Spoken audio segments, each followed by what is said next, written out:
Hi, everyone. Thanks so much for coming along today. My name is Danny Fadul, and I am Campaign Manager at the Human Rights Law Centre. Thank you for being able to make this online forum on how human rights, including the Australian Human Rights Act, can help build respect and reduce division. A note that this webinar is being recorded and a recording will be shared afterwards. And please mute your microphone during the webinar to make sure that there's quality sound from the speakers at this event. If anyone is disruptive, then a moderator may mute your microphone or remove you from the event. So fair warning. I want to begin by acknowledging that wherever we are today, we are on Aboriginal and Torres Strait Islander land. In my case, I'm coming to you from the land of the Gadigal people and pay respects to elders past and present and First Nations people who are attending this forum today. I also acknowledge that sovereignty was never ceded. This forum will unpack to what extent division in our community has had particularly impacted First Nations peoples, as well as other people in the community, and why human rights are important for all, including First Nations communities. This forum is happening at a time where division is rising and fear and hate are spreading. To explore the situation we're in, especially for marginalised parts of the community like First Nations peoples and ethnic and multicultural communities, we'll discuss how human rights, like the Human Rights Act, can help as well in terms of building respect. We're joined by Nick Espy, who's the General Manager of the National Aboriginal and Torres Strait Islander Legal Services. NATSLS is the peak body for Aboriginal and Torres Strait Islander legal services, which are led by and support Aboriginal and Torres Strait Islander peoples and communities. Aboriginal legal services have been at the front of dealing with rising hate and division faced by First Nations communities. We're also joined by Emmeline Gasky, the National Secretary of the Australian Services Union. The ASU covers community and disability sector workers, local government employees, and has members in diverse areas like transport, water, private corporations, and even big tech like Apple. The ASU is playing a leading role in the broader trade union movement, response to rising division and fear in the community. I also want to note that I'm a very proud ASU member as well. I'm going to ask a question first based on the problem, then unpack that with a follow-up question, and then have a question focus on the solution before we go to audience questions. Apologies in advance if there isn't time to go to your question. It'd be great if questions are in the chat rather than comments in the chat. Appreciate everyone has good views to share, but we'd love questions to make sure we can make this as flowing a conversation as possible. So my first question is for you, Nick. NATSL has had to support a lot of First Nations peoples experiencing hatred and racism over the many years that NATSL's and its various member organisations have been operating. Has it risen in recent years? And what sort of examples would you point to as to how that rise has affected First Nations communities that NATSL supports? Yeah, thanks, Danny. And obviously, racism's not new for our community. Our country was founded on racist concepts such as terra nullius, and that sort of racism overt, as well as sort of institutional and structural racism has sort of continued.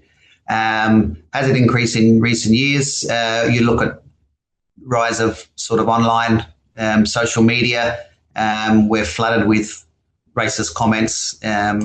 Any article you read with the slightest reference to Aboriginal people, you open the comments and it's just flooded with horrible, hateful, racist comments. I think that there's also been a noticeable increase in really overt racism since the failed Voice referendum. I think a lot of people seem to take that vote as not just a constitutionally enshrined voice being voted down, but voting against Aboriginal people having any say or any participation in mainstream Australia.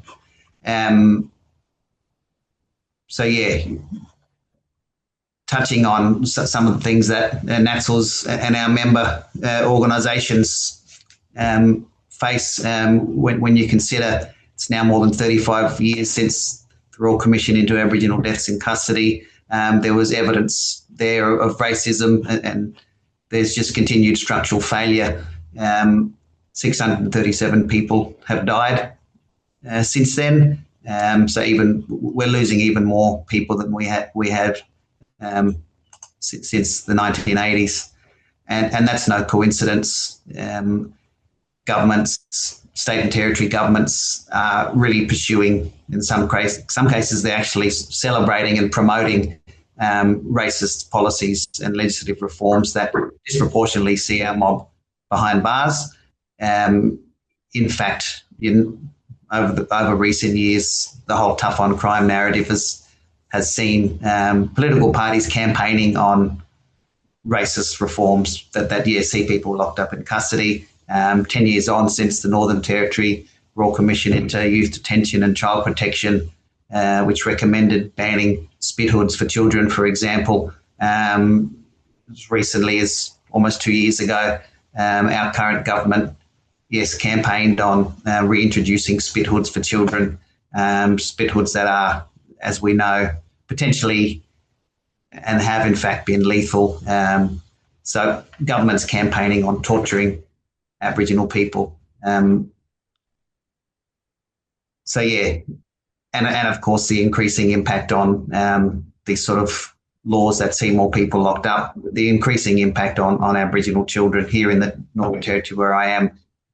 Almost every day, 100% of the kids locked up are Indigenous children. You have political parties, again, boasting on tough laws. Victoria and NT both in recent years boasted about having the toughest bail laws in the country. It really is that race to the bottom that we see. And what does that mean? It means more people in custody. Majority of those people in most jurisdictions often spend long periods of time unsentenced. And when the focus is simply on locking people up, the flip side of that is the failure to really implement programs that, perpetrator programs or supports that can reduce reoffending, help people get their lives on track. For an example of that is in the Northern Territory. 2 or 3 years ago, there was an inquest into 4 deaths of Aboriginal women, domestic violence-related deaths. A correctional services review was presented in that inquest that basically explained that there were no programs for people inside or outside of custody that were being run by the department that were culturally tailored and responsive to Aboriginal people. That's let alone if they can get access to those sort of programs. So for our at-source members, the ALSs in each jurisdictions, we see racism play out on a daily basis. Our members commonly deal with racist actions of police, as well as health and other government agencies. It's not often called out or sort of exposed, but the links to the harm that does to people is tremendous. One instance in recent years where it was called out quite publicly was the coronial inquest into the death of Kumanjai Walker here in the Northern Territory. That, as people may know, was a tragedy where a young 19-year-old man was shot and killed by a member of the police force. This inquest exposed what I would say is the worst fears and perceptions that many Aboriginal people have towards police, and the fears that many Aboriginal parents have of their young, teenage kids having unfortunate interactions with police. And this was exposed particularly through the phone messages that were taken off one officer's phone that showed the racist and denigrating language and conversations that police are having with their colleagues about interactions with people, earlier in the day, and just denigrating Aboriginal people in the community that they're supposed to serve. And we see broader than that in the criminal justice system. We do see the institutional and structural racism playing out at every level. For example, and sorry to keep using territory examples, but the Northern Territory Aboriginal Justice Agreement, there was a review in recent years into systemically racist legislation with an aim to address that by the previous government. The current government, or both governments, are aware of changes they can make to laws. They're aware of laws that intentionally or inadvertently impact Indigenous people, but government has not acted on making any changes in relation to that. Our clients often experience racial profiling, particularly, again, in dealing with police investigations. The whole narrative about locking up perpetrators, this racial profiling is not just in relation to alleged offenders, it's also in the treatment of Aboriginal victims as well. And this sort of thing's increasingly revealed in things such as coronial inquests. Aboriginal people are much more likely to be surveilled by police. They're much more likely to be charged rather than have discretion used not to charge. They're much less likely to be diverted out of the legal system, given non-custodial sentences. They're extremely less likely to get bail, and definitely a lot more likely to end up with custodial service, or in fact linger in custody, in detention, unsentenced, simply because they don't fit the bill for these toughest bail laws in the country. And those impacts on those racial biases do continue when people are in prison, despite international laws and obligations. That would include things such as equitable healthcare in prison. Our clients don't receive that, and increasingly, as I said, we see that through our coronial practices across our members across states and territories. Fantastic. Thank you for sharing that comprehensive outline of some of the issues that NATSLs and the NATSL state members are facing, and that is a harrowing array of issues and challenges being faced by so many First Nations people, and some of the things that many people in our community would never have to think about are things that First Nations folks have to be confronting and thinking about on a regular basis. So thank you so much for sharing all of that. Emmeline Gasky, has hate and division been rising in the workplace? And what sort of impacts has the ASU seen, both in terms of supporting members experiencing that, and the ASU being the union for workers in many of the organisations that had to deal with the rising hate and fear, such as crisis services and support groups? Danny, and thanks so much for having me today, and the incredible work you do every day in championing human rights. And I'd also just like to acknowledge that I'm on the unceded lands of the Wurundjeri people of the Kulin Nation and pay my respects to their elders past and present. As a union with such broad coverage, we have a lot of different perspectives on this. So we've got members who work every day in airports, who work in call centres and do that kind of really customer-facing work. And we also obviously have our members who work in local government and then community and disability sector, supporting their communities every day. And so we're certainly seeing, unfortunately, rising divisions and racism in workplaces. And our members are reporting to us that it's twofold. It could be from dealing with customers and members of the public who are unhappy with some service they're being provided with, but it also obviously has an impact in the workplace, both through express racism, but also more invisible styles of racism where our members tell us they might be more likely to look over for promotions and that kind of stuff. But I think that at the moment, the most alarming thing we're seeing is this sort of boiling, like a frog in a boiling pot of water at the moment, with this really, people feel so emboldened and open to be really hateful and awful to other humans. Unfortunately, I think that's having a really significantly disproportionate impact on our members who are members of colour, and both in dealing with the community and in their workplace. And it's really, really troubling. So all of this impacts workers both, they don't feel safe going to work if they're catching public transport, or don't feel safe in their workplace if they're going to be exposed to that. But then, of course, the more insidious forms of discrimination that many people on the webinar would be familiar with.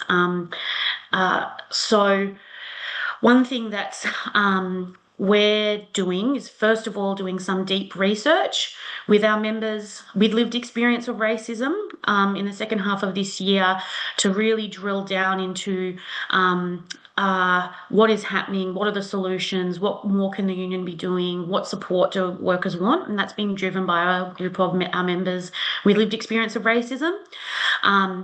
But the other thing that we think we can do and are doing is really advocating that protecting workers from racism in the workplace, whether from members of the community or colleagues,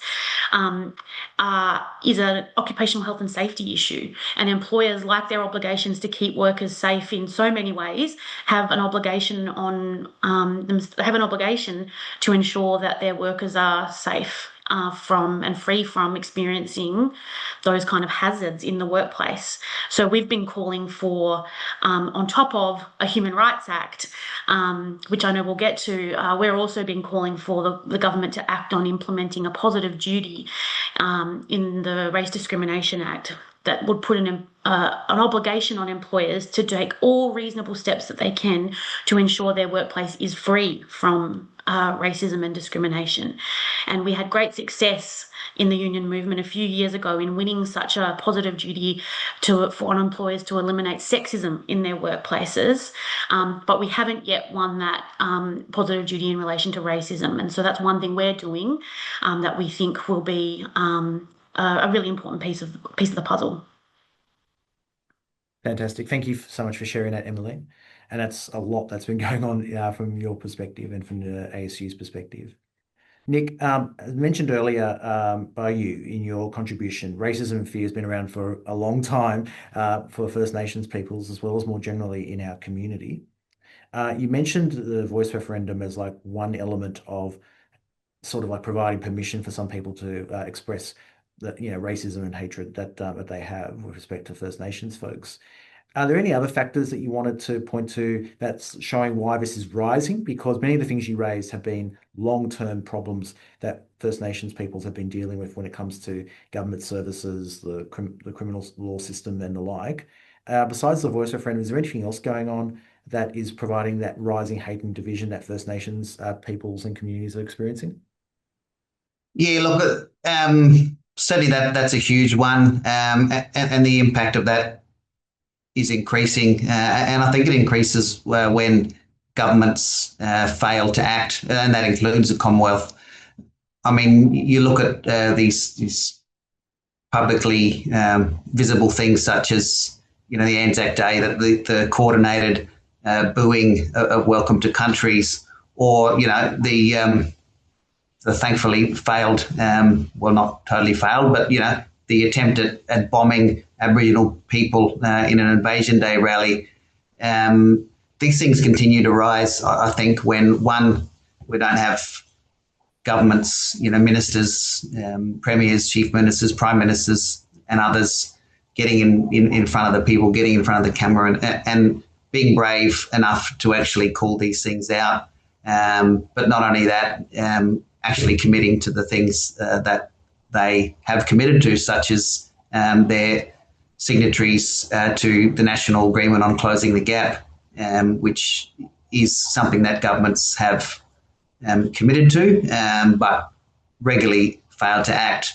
But just touching on, issues of people not calling it out, a classic example is the different response to that bombing attack in Perth. We didn't get a Royal Commission called in to address that. We have another Senate inquiry. The first comments I seen from our Prime Minister were essentially trying to shrug it off.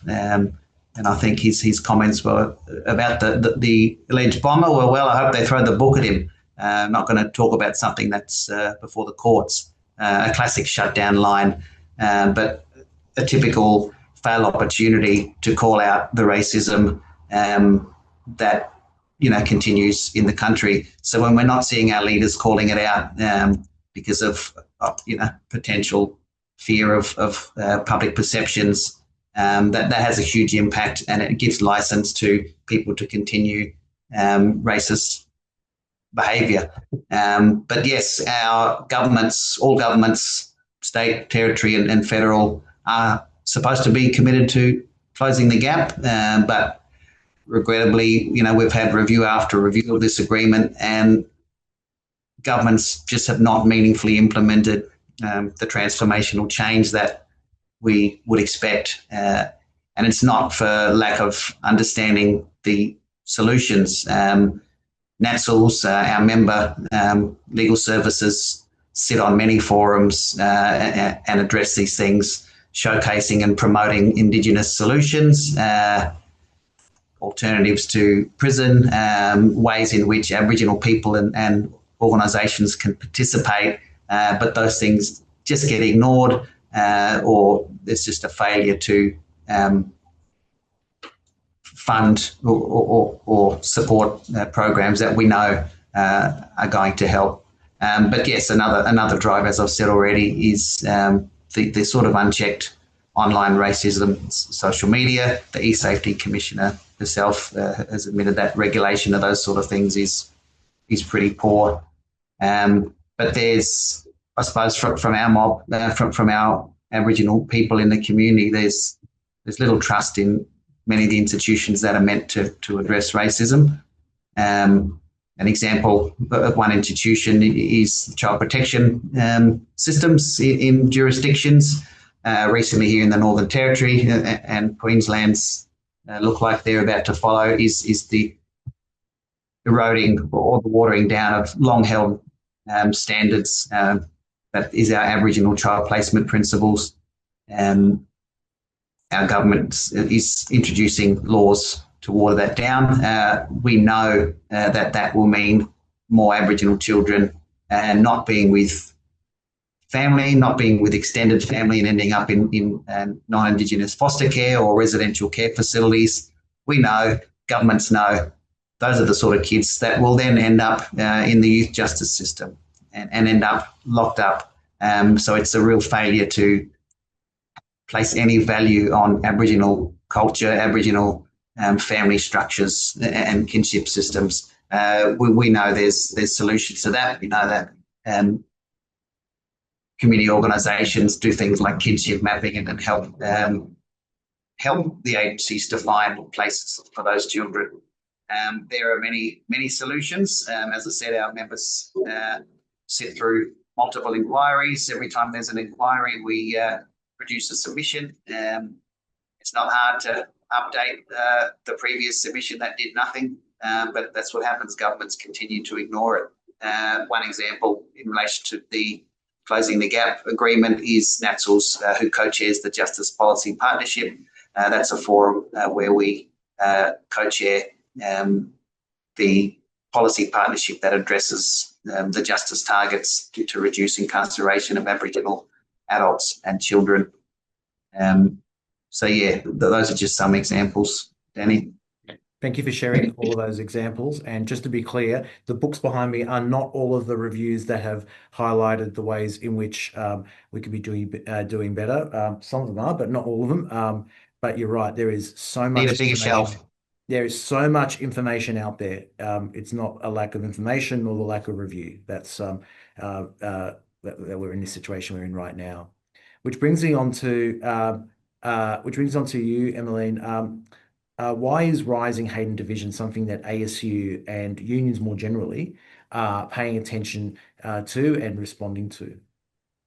Yeah, thanks. I think for the Australian Services Union, it's probably threefold. The first is that as the union for people who work in community services, so supporting people who are experiencing homelessness, family violence, addiction, mental health issues, people in really vulnerable situations, it has always been in our DNA to have very strong views and positions in relation to issues of human rights and justice. And it's just who we are. But also, I think it's so important because we're, as a union of 137,000 members, we're a microcosm of the society that we live in, and so many of our members are experiencing racism and these issues at work, and are looking to us for leadership and to campaign on this because it is impacting their working lives, and so it's a workplace issue, and we're a union, and that's our job.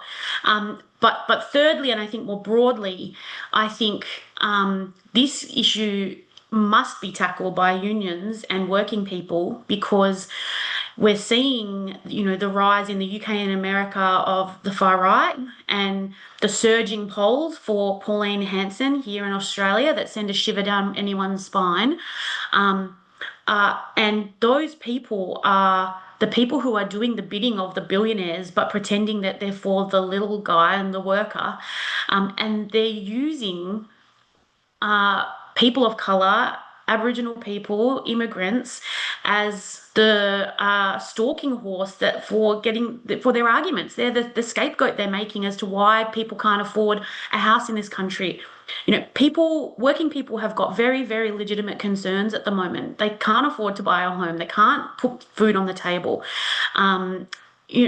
But we know that the reason for that is not anything to do with immigrants or people of colour. It's got everything to do with the billionaires. It's got everything to do with the price gouging supermarkets, the ballooning corporate profits. And these people, like Pauline Hanson, are using humans as a smoke shield to get through their, so that we all look away, look over somewhere else. The problem is something else. It's not actually that we need to restructure our economy or our society to make it fairer for working people.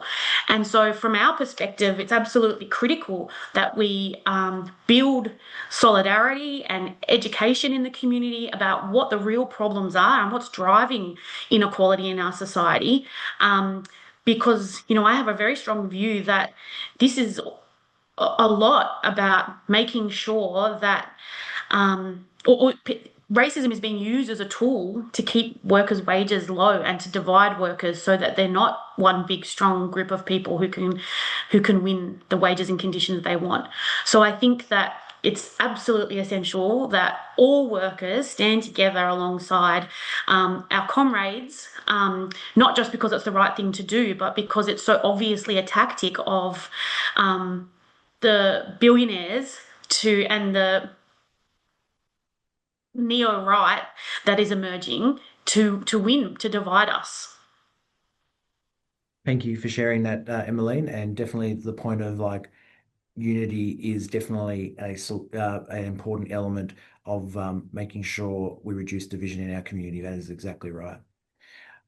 Now on to the solutions. I want to start with you, Nick. What difference would human rights standards provide in helping respond to better to the hate and division that NATSL's and NATSL's member organisations have to confront? Yeah, thanks, Danny.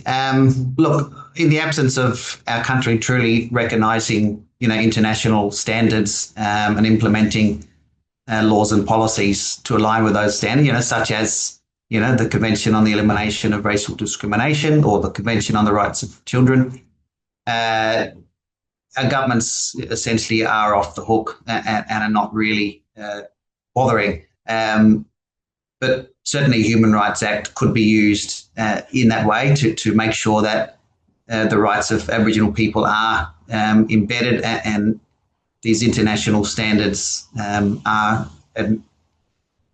adhered to. It could help pushing those rights into practice, into law in Australia. As an example,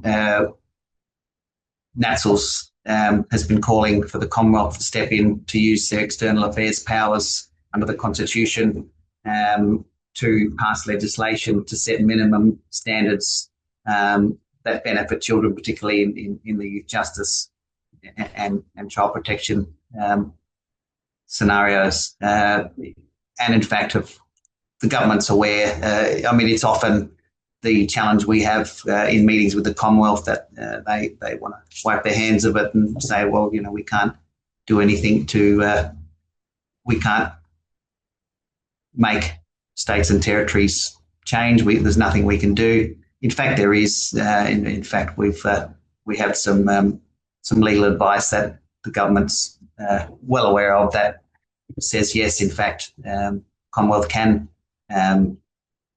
intervene and use their external affairs powers to make sure that states and territories act in a certain way. In this case, we've been calling for them to set minimum standards in relation to youth justice.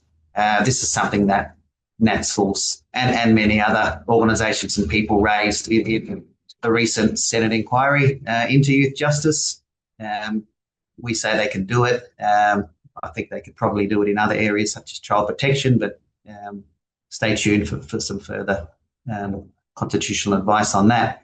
NATSLs has also been calling for an emergency youth justice summit to address this whole tough on crime approach to things like bail laws and sentencing that are seeing our kids spending, their early years, their teenage years in custody and not in schools where they should be.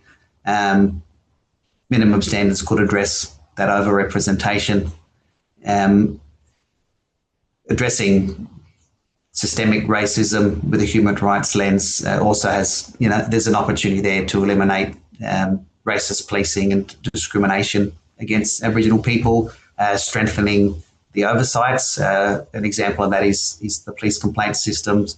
Here in the Northern Territory, for example, there's a 2-month time limit on people seeking legal or civil action against police.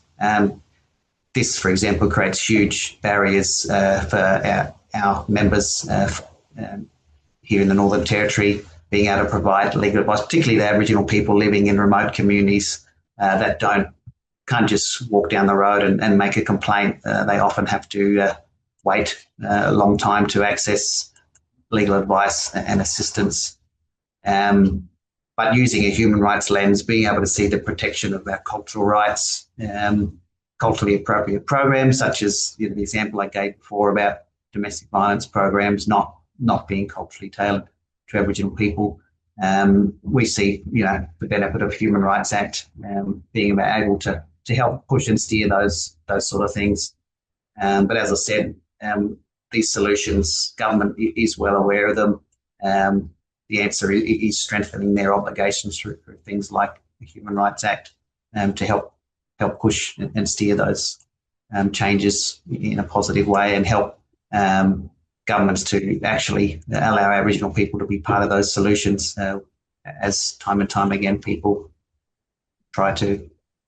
Thank you for sharing that. That is a really comprehensive outline of the sort of areas and ways in which human rights standards in various forms can make a difference in this situation when it comes to First Nations peoples and communities. Emmeline, how would a Human Rights Act help in efforts to deal with rising fear and division in the community from your perspective? Thanks. I think that it's such a hugely important stake in the ground in setting the standards of saying this is who we are and these are the rights we all inherently have as equals in this country. And I think that, aside from the very practical things that can be achieved through a Human Rights Act, like making governments ensure that any legislation they pass complies with that, or they have to account for being compliant with that, I think that it is a matter of us all having a standard that we can point to and say that is what we all have as equals in this community. I think it enables us to point to those things to address the more specific examples and say to the government, and therefore the way you put air into the lungs of that commitment is by doing X, Y, Z, for example, a positive duty for employers to eliminate racism in a workplace. But I think it also shifts Overton's window. It takes us forward in this conversation. This is not going to be a conversation that begins and ends with the Human Rights Act, but it is the next step that needs to be taken to say we all agree we have these rights, and then now we're going to work and talk together to take this conversation forward and, yeah, as I said, put air into the lungs of it. Because I think And I do think that a conversation around rights as members of the community is so important at this time when people are feeling um, so disempowered and unheard and yeah, I just think it would be a really, really valuable tool to ensure that we all have a common standard, that we all agree that this is the bare minimum. Now we're going to go and get that and win all of those other things we need to win to improve this. So as I said, I don't think it's the beginning and end of everything, but I think it's the huge and next step forward we need to get communities on the same page about what it is we're trying to achieve and the kind of country we want to live in. Thank you for those thoughtful insights, Emmeline, and also for you, Nick, as well. Now on to the audience. Over to you. So I'm going to go through the questions that have been asked in the chat, and then, where appropriate, ask responses from our speakers. In some cases, I noticed the questions are more aimed in my direction, which is fantastic. I love to talk, so I'm very happy to dive into some of those as well. So the first question that I'm going to ask is, how can we balance the racism experienced by First Nations peoples and that directed at our Islamic brothers and sisters with the publicity being accorded to anti-Semitism at this time? And that was something that I think, Nick, you mentioned earlier about there's a Royal Commission into anti-Semitism based on a horrific anti-Semitic terrorist attack that happened late last year. And there was a horrific attack against First Nations people at a rally on 26th of January in Perth. The only reason why we didn't have mass casualties there is because the bomb didn't go off. It didn't mean that the person allegedly didn't try to do something absolutely awful, which would have had awful consequences. So, I'll ask you, Nick, how do we balance the fact that there's racism being experienced by various parts of our community to ensure that they're all being dealt with, rather than the situation of we're dealing with one particular type of racism or division being experienced by one particular part of our community? Yeah, look, I guess just, answering that fairly quickly. I mean, we need unity in the country. We can't sort of see different groups being pitted against each other, and the competition for who's suffering more. Yes, the contrasts between the reasons for the Royal Commission in relation to the Bondi attack, and then comparing that to the bombing attack in Perth is a classic example, but also an example where I think the answer or the solution could have been a lot easier. It would not have taken much to sort of pivot on what was happening with that Royal Commission and address more broadly address racism that impacts all people. That I suppose is just a brief answer.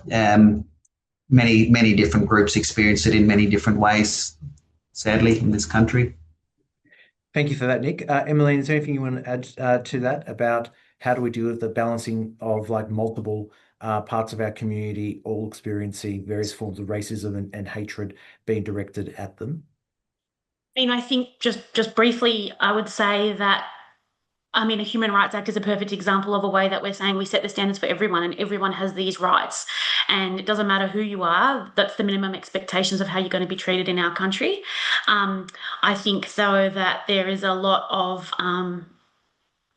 bad actors who are deliberately using division to get their way with their own agendas. And, one thing I think we should all take away from this is we need to be talking to our colleagues, to our community members, to our neighbours more, and trying to take the temperature down a bit and trying to, in my experience, I have to talk to a lot of people in my job, and in my experience, I've never changed anyone's mind by yelling at them and calling them an idiot or a racist or whatever it is. I've never changed a mind by doing that. But when you approach those things with curiosity and trying to understand and offering alternative perspectives, I think it can start taking the heat out of things, especially in circumstances where I do think that a lot of people have got very legitimate concerns about the state of our country and their living standards, and that they can't, their wages, and they can't, and the cost of living. And it's our job to understand that people have those legitimate concerns, but that the solutions to those problems are not what is being proffered by the far right. They are something different entirely. And I think the more that we can all do to go and talk in our communities and build that groundswell of support to show that that we're united in needing solutions, but not those solutions, the better. Thank you for that, Emily, and thank you, Nick, again for both of your contributions on that. I wanted to add something else to those answers, and that is that in November 2024, the Australian Human Rights Commission released their National Anti-Racism Framework, which was a comprehensive approach with 63 recommendations on how to deal with racism in all of its various forms in our community. There were tailored elements related to particular parts of our community and specific unique areas of racism and division that they're experiencing, such as First Nations communities. But many of the recommendations were applicable across our entire community. Recommendation 8 of that was a recommendation for a Human Rights Act. There were also recommendations on a positive duty to be placed in our discrimination laws, as Emmeline mentioned a couple of times in her contributions. And I think for my mind, that's the solution, because the problem we've got is quite often in our way of talking about things, it's about here's a problem, here's a solution. Solution fits problem, great. Implement that, move on, what's next? And in some cases, that's great. In other cases, the problem that's been shown is actually a symptom of something bigger. And that is why when it's about dealing with racism and hatred and bigotry in our community, obviously there are some measures which you need to do specifically tailored for that particular community or part of our community that's being at the brunt of that hatred and that division being peddled and directed at them. But a lot of those measures need to be done across the board, because ultimately you can't predict where that racism and hatred and bigotry and division can be directed next. And it turns out some of those people, some of those bad actors, and they definitely do act badly. They shouldn't only put in any films. Those bad actors, they have a list of people and parts of our community that they hate. It's just the ones that they particularly focus on is based on their assessment of that particular point in time of what they think is the most is one that will be most effective in spreading their hatred and their division. So very much, I think it's a case of you need solutions that are across the entire community, and National Anti-Racism Framework by the Human Rights Commission provides a model and a blueprint of how you can do that. But there'll always be some particular measures that are needed for dedicated parts of our community dealing with that sort of hatred and division. So it's possible to do both, but you need to have that broad approach. Otherwise, it's whack-a-mole. And I think you never get to the core of the problems that we're facing. We've got a couple of questions about what we can do about how to make this happen, which I'm going to come to in a moment. But before we do dive into that, there's a question for you, Nick, about perhaps as well as pushing for a Human Rights Act, there should be pressure on government to set up more programs specifically for Aboriginal and Torres Strait Islander children, because if there aren't those programs being provided, then what sort of positive experiences and positive ways forward do those children have? Could you make a comment about like this, proactive positive programs for Aboriginal and Torres Strait Islander children being something that might be helpful in this situation? Yeah, look, there are many programs, many people running sort of grassroots support services for kids. As I said earlier, so many of those programs receive very little government funding, or bare minimal pilot funding that doesn't get renewed. The absence of funding those programs and solutions is that you're just shifting the costs onto the community themselves. The amount of times as a lawyer over the last 25 years of being in an Aboriginal community, seeing a service provider, a non-Indigenous service provider that's paid and funded by government to deliver services to assist kids that are in need, and those programs that are just not effective, or they do not travel regularly enough out to a community. What you do find in the absence of that is you find uncles, grandfathers, aunties, big brothers. You find people in those communities that take on that challenge themselves. And when I use those terms such as uncles, aunties, grandmothers, etc. There's many people in the extended Aboriginal community who are all related in one or another through kinship, but then I'm not talking about people that necessarily have parental responsibility. It's a broader community that supports each other. It's part of Aboriginal culture and kinship to support your broader family network. And so often you see adults as well, but so often you'll see people that aren't paid that will provide funding, whether it's another bed in the house for some kid that can't otherwise get bail, or it's the money to fill up fuel in a Toyota to take a kid out bush on country for the purposes of getting them away from trouble, of mentoring and providing guidance. The community does that themselves. Those are just some basic examples of what's missing, but also of what works. This is why NATSLS is calling for the Youth Justice Summit, because there's so many of those solutions that are there. What we need is governments to listen to fund those programs instead of just funding the much more expensive option of locking kids up. What I think I read in one of the comments, what can we do? What can people do? We have an open letter that's going to the Prime Minister calling for the Youth Justice Summit, Emergency Summit, which one way or the other, Danny, I'm sure we can post that on the link. It's already been posted in the chat. It's already on the link, even better. That's one small way people can help. You can talk to your local members. You can spread the word, build the signatories up on that, as well as building the signatories on the Human Rights Act, which is another tool for people to push for those things. Fantastic. Thank you so much for that, Nick, and thank you for the open letter that NATSLS has in the chat. So if people want to check out the open letter and add their name to it, you can go to the chat, click on the link, and do that as soon as this webinar is over. There's multiple questions asked about what we can do to help win a Human Rights Act, to help put those human rights standards out there for the benefit of everyone across the community. And so I'm going to do a quick rundown of what we can do together to make this happen. But before I do that, there's a couple of comments that have been placed in there which I think don't require me to do any quick explanation.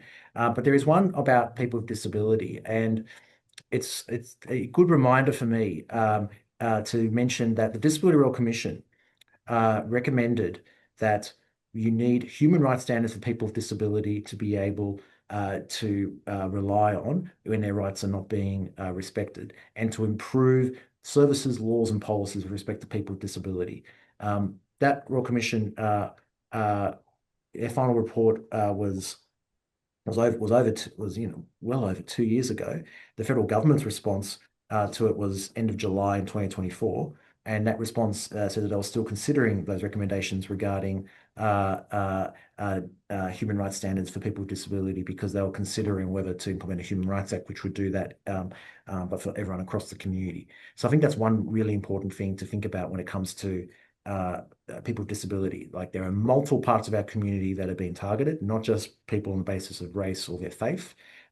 Disability, sexual orientation, a whole bunch of other factors and attributes that are being targeted by people who are spreading fear and hate.